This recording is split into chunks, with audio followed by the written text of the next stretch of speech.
गाय की यह कहानी यदि ठीक से याद कर ली तो जीवन में कभी गरीब नहीं रहोगे। नमस्कार प्रिय दर्शकों, आज एक बार पुनः आप सभी के सामने एक ज्ञानवर्धक और एक प्रेरणादायक कहानी लेकर हाजिर हुए हैं। प्रिय दर्शकों, आज की ये कहानी बड़ी ही प्रेरणादायक कहानी है। आज का यह प्रसंग देवी लक्ष्मी और गाय माता का है। प्रिय दर्शकों, अगर आज के इस ज्ञानवर्धक प्रसंग को आप पूरा सुन लेते हैं तो जीवन में कभी भी आप गरीब नहीं रहोगे। दर्शकों, अगर आप इस चैनल पर पहली बार आए हैं तो चैनल को सब्सक्राइब जरूर कर दीजिएगा ताकि हमारी आने वाली हर नई वीडियो का नोटिफिकेशन आप सभी को समय समय पर प्राप्त हो सके, और हो सके तो इस ज्ञानवर्धक प्रसंग को अपने मित्र बंधुओं तक अवश्य शेयर कर दीजिएगा ताकि उन्हें भी इस ज्ञानवर्धक प्रसंग का लाभ प्राप्त हो सके। तो दर्शकों, गाय की यह ज्ञानवर्धक बातें हमेशा याद रखना, जीवन में कभी भी गरीब नहीं रहोगे। प्रिय दर्शकों, एक समय की बात है, एक वन में एक बहुत बड़ा गायों का झुंड हरी घास चर रहा था, और उसी ही समय उस झुंड को देखकर स्वयं धन की देवी माता लक्ष्मी एक अच्छा सा रूप बदलकर उन गायों के झुंड के पास आती है। गायों के झुंड के पास आकर माता लक्ष्मी खड़ी हो जाती है। वे गाय माता लक्ष्मी को नहीं पहचान पाती है, परंतु गायों के झुंड और गाय माता लक्ष्मी से कहती हैं कि हे सुंदर स्त्री, आप कौन हैं और कहां से आई हैं? आप तो हमें इस पूरी पृथ्वी लोक की सबसे सुंदर स्त्री प्रतीत हो रही हैं। भला आप हमें बताइए कि आप कौन हैं और कहां से आई हैं? दर्शकों, गाय की इन बातों को सुनकर देवी लक्ष्मी गायों से कहती हैं कि हे गो, मैं इस संसार में संसार की सती और जगत जननी लक्ष्मी हूं, और आज मैं देवताओं को त्याग कर आ रही हूं क्योंकि वे मेरे उनके पास होने की वजह से मेरा दुरुपयोग करने लगे थे, अपने आप पर कपट करने लगे थे और महासारी भोजन खाने लगे थे, गरीब लोगों को मार काट रहे थे और छोटे छोटे बच्चों को गलत संस्कार देकर उन्हें चरित्रहीन बना रहे थे और वेश्याओं का संग ले रहे थे और अपने आप पर बहुत घमंड कर रहे थे। उनके इन कार्यों को देखकर मुझसे रहा नहीं गया और मैं उन्हें छोड़कर उनका त्याग कर कर आज मुक्त हो गई हूं। और जब से मैंने दैत्यों को छोड़ा है, उनको अब पतन हो चुका है, उनके पूरा कुल का पतन हो चुका है, और इस समय मैं देवताओं के यहां वास करती हूं। परंतु जिस दिन से देवता भी मेरे उनके पास होने की वजह से मेरा दुरुपयोग करने लगे और अपने आप पर कपट करने लगे और गरीब लोगों की मार काट करने लगे और चरित्रहीन वेश्या का संग लेने लगे, तो मैं उस दिन से देवताओं का भी त्याग कर दूंगी।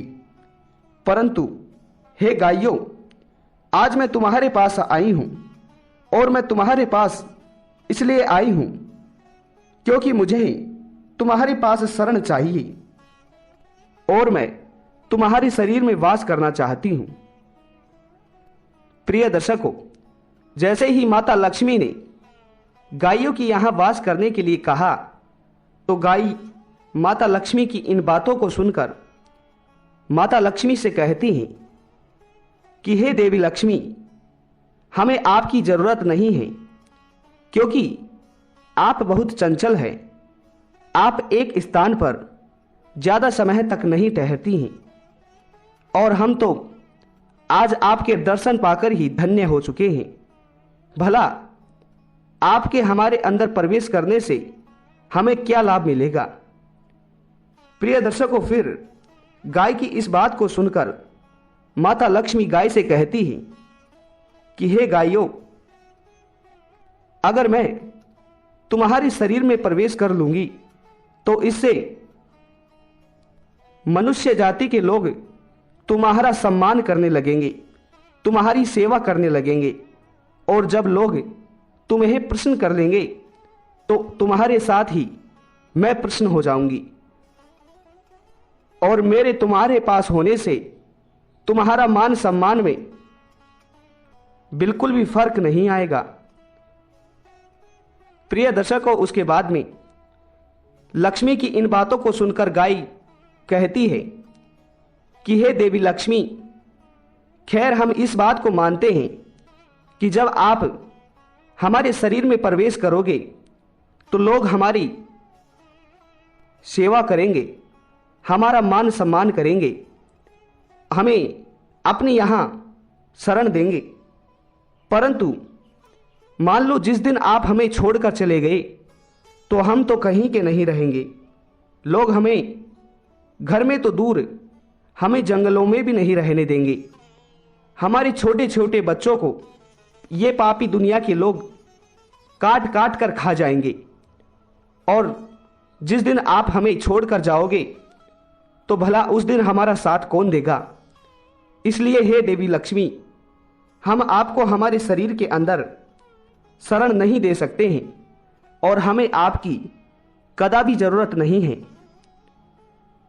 और हम हमारे जीवन को अब तक जैसे जीते आए हैं ठीक उसी ही तरीके से आगे भी जी लेंगे। प्रिय दर्शकों, गाय की इन बातों को सुनकर देवी लक्ष्मी बहुत संकोच करने लगती है। उसके बाद में देवी लक्ष्मी गायों से कहती हैं कि हे गौ, लोग मेरी कामना करते हैं, लोग मेरी पूजा कर कर के भी थक जाते हैं, परंतु उसके बाद भी मैं उनके लाख प्रयास करने के बावजूद भी उन्हें प्राप्त नहीं होती हूं।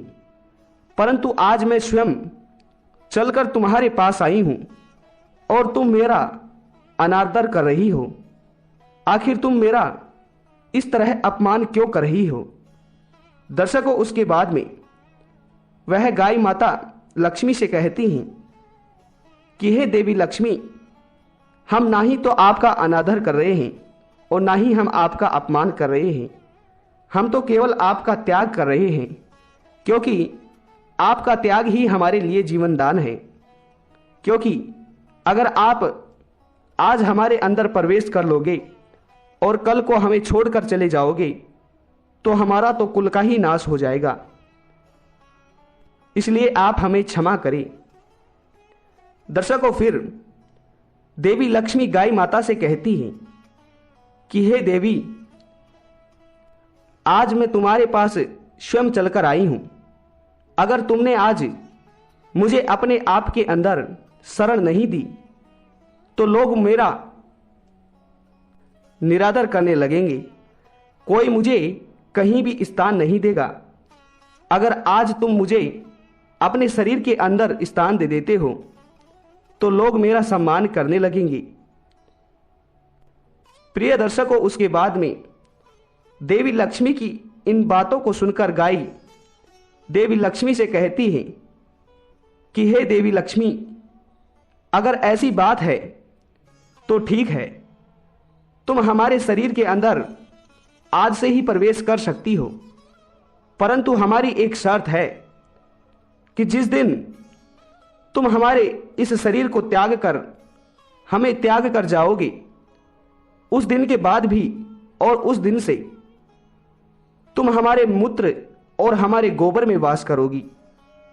क्योंकि यह तो सच है कि जिस दिन तुम हमारा त्याग कर कर जाओगी, उस दिन से लोग और इस दुनिया के पापी लोग हमारा त्याग कर देंगे।